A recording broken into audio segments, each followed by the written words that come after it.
Hola a todos. Bueno, en esta clase vamos a hablar sobre, continuando los efectos adversos, que la anterior clase hemos hablado, ¿no? De los efectos adversos, que uno de ellos son la dispepsia y úlcera gástrica, ¿no? Que puede producirnos, y la alteración a nivel de la función plaquetaria. Bien, por este lado vamos a estudiar el porqué de los efectos adversos de la hiperpotasemia y de los edemas, que vamos a ver que mayormente se producen en pacientes que tienen una alteración renal o que tienen una patología que produce sobrecarga hídrica, ¿ya? Mayormente son frecuentes en esos pacientes. Bien, por este lado entonces tenemos que para conocer los efectos adversos, tenemos que saber la función fisiológica, ¿sí? Función fisiológica que es muy importante. El ácido araquirónico nos va a dar a la ciclooxigenasa. Hemos dicho esto en las anteriores clases, nos vamos a volver a repetir. Las ciclooxigenasas nos dan a las prostaglandinas G2, que esta no tiene ninguna participación activa, simplemente que esta es una molécula que nos va a dar a una sustancia activa que es la prostaglandina H2, mediante una peroxidación. Y la prostaglandina H2 es una sustancia activa y que nos va a producir prostaglandina, prostaciclina y tromboxanos, ¿no? Bien, entonces tenemos que conocer también que las ciclooxigenasas participan en la fisiología en nuestro organismo, ¿ya? Y que tanto la COX-1 y COX-2 cumplen distintas funciones fisiológicas, y vamos a verlo por este lado.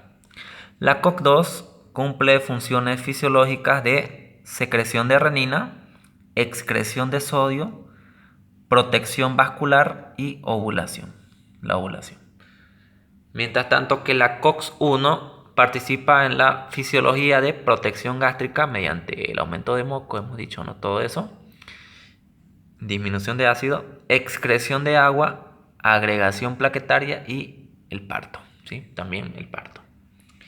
Bien, entonces, conociendo, ¿no? estos efectos fisiológicos que tienen tanto la COX-1 y COX-2, vamos a darnos cuenta por qué se van a producir los edemas e hiperpotasemia, ¿ya?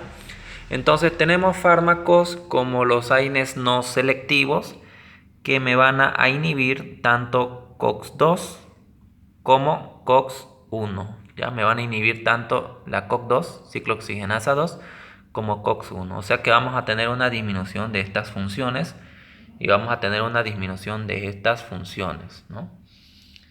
Por otro lado tenemos acá los COXIPs, ¿no? Que son los más selectivos, que son los que tienen mayor selectividad a COX-2, como son Celecoxib, Rofecoxib.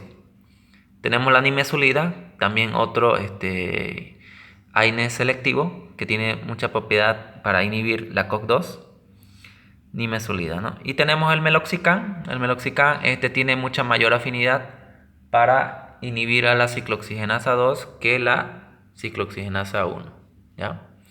Bien, entonces, sabiendo las funciones fisiológicas, nos vamos a dar cuenta de los efectos adversos de los AINES. Que aquí tenemos los edemas y hiperpotasemia. ¿Cómo se producen los edemas? Por una disminución de la natriuresis, o sea, una eliminación del sodio por la orina y una disminución de la excreción de agua. Volviendo nuevamente para atrás, hemos dicho que la COX-2 participa en la excreción de sodio y hemos dicho que la ciclooxigenasa 1 participa en la excreción de agua. Entonces, el organismo no va a poder excretar de forma adecuada tanto sodio como agua, ¿no? Por la orina. Entonces, nuestro cuerpo va a acumular esto y más, y este efecto se va a dar mucho mayor, ¿ya? En pacientes que tienen una disfunción renal, una insuficiencia renal, hipertensión arterial, insuficiencia cardíaca, que son insuficiencia cardíaca, cirrosis y nefrosis, que son causadas por una sobrecarga hídrica, ¿no? Entonces, esos pacientes son los más afectados por estos efectos de edemas y hiperpotasemia, ¿ya? La hiperpotasemia, que no es tan frecuente, pero se dan casos, mayormente en los que cité, en esas patologías, en los pacientes que tienen esas patologías, Hiperpotasemia es por una disminución de la aldosterona. ¿Y de dónde viene, de cómo se va a producir la disminución de la aldosterona? Porque la COX-2 participa en la secreción de renina. Y no olvidemos que de renina se convierte a angiotensina 2 y de angiotensina 2 va a estimular a la glándula suprarrenal para que se secrete la aldosterona, ¿no? Bien, entonces por ese lado se van a producir estos efectos adversos. Algo que hay que tener en cuenta por este lado es un fármaco que hemos nombrado anteriormente, el misoprostol. Es un fármaco análogo de la prostaglandina. ¿Qué función cumple el misoprostol? Hemos dicho que cumple la función de ser un fármaco que contrae, aumenta la contractilidad uterina y produce una dilatación del cuello uterino, ¿ya? Entonces es un fármaco que hoy en día se lo usa para inducir el parto, especialmente en esos pacientes que tienen una escala de Bishop menor a 6, ¿ya? O sea que tienen un cuello inmaduro que no puede, que tiene problemas para la dilatación, ¿ya? Entonces eso es el misoprostol, que en primera instancia el misoprostol fue creado para lo que es para el uso, ¿no? De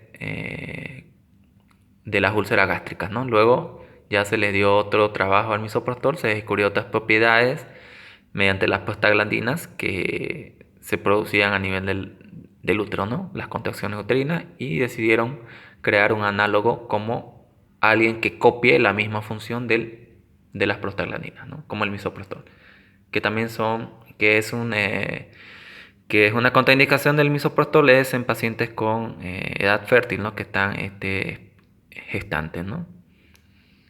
Porque tiene sus propiedades abortivas, ¿no? Bien, entonces tenemos por este lado ahora que ver cómo estas enfermedades patológicas que tenemos aquí, ya estos estados patológicos que son producidos por incremento de los vasoconstrictores, como la enfermedad renal, la enfermedad cardiovascular, esto nos va a llevar a una disminución del flujo sanguíneo renal, ¿no? Es producido por una disminución del flujo sanguíneo renal, y esto nos va a llevar a un aumento de los vasoconstrictores, angiotensina 2, catecolaminas, vasopresina, ¿no? La cirrosis, nefrosis que hemos visto en anteriores capítulos, la insuficiencia cardíaca igual. Los diuréticos ya producen una disminución del volumen sanguíneo.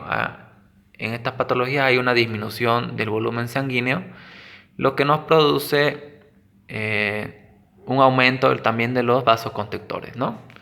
Entonces, en estos pacientes, cuando se produce un aumento de los vasoconstrictores, lo que va a hacer a nivel renal, a nivel de la arteriola aferente, o sea, la que ingresa a nuestro riñón, es producir una disminución del flujo sanguíneo renal por vasoconstricción, ¿ya?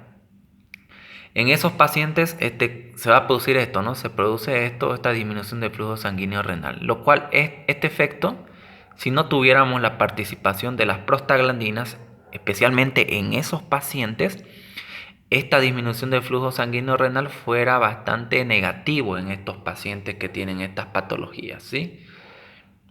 Porque la disminución del flujo sanguíneo renal conlleva a un proceso que nos va a dar a una isquemia renal y que nos lleva a una necrosis tubular aguda, ¿ya?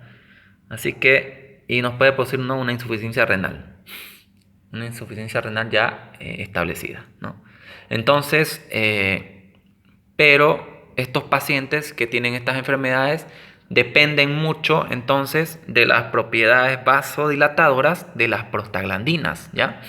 Las prostaglandinas. Es por eso que tenemos acá, cuando se produce este incremento de los vasoconstrictores, va a producir una vasoconstricción a nivel de la arteriola aferente. Pero quien modula ese efecto son las prostaglandinas. La secreción de prostaglandinas, ¿ya? Va a haber secreción de prostaglandinas como respuesta para mantener el filtrado glomerular. Entonces, en estos pacientes que normalmente la fisiopatología es esta, ¿no? Aumento de los vasoconstrictores, todo esto, esta disminución del flujo sanguíneo renal no se produce porque se produce la secreción de prostaglandinas como respuesta para mantener el filtrado glomerular. Y es por eso que el paciente no va a sufrir de una isquemia renal, ¿no? Una isquemia renal que lo puede llevar a casos de injuria renal, ¿no? Una injuria renal. Bien, pero ¿qué pasa si este paciente, entonces las prostaglandinas es su defensa de estos pacientes, de este tipo de pacientes, ¿no? Para que no se produzca la isquemia renal, ¿no? Las prostaglandinas, porque producen una vasodilatación a nivel de la arteriola aferente y esto va a producir un efecto de aumento del filtrado glomerular, ¿ya? Ese glomérulo va a poder filtrarse bien. Y tenemos acá el efecto, si este paciente, estos pacientes se da AINES de forma exagerada, ¿no? Estos AINES lo que van a hacer es inhibir las prostaglandinas, que estas prostaglandinas funcionan como método de defensa para estos tipos de pacientes, ¿no? Para estos tipos de pacientes. Un método de defensa para que no se produzca la isquemia renal producido por la vasoconstricción a causa de estos vasoconstrictores, ¿no?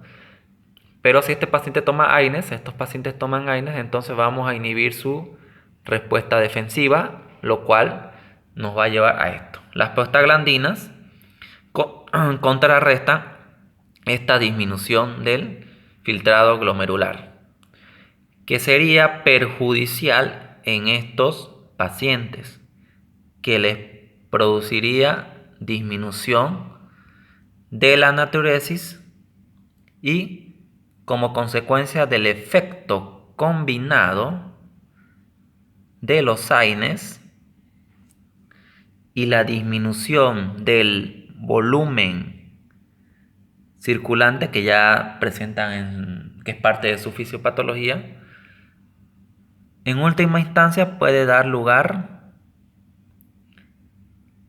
a isquemia renal y necrosis tubular aguda, ¿ya? Una necrosis tubular aguda.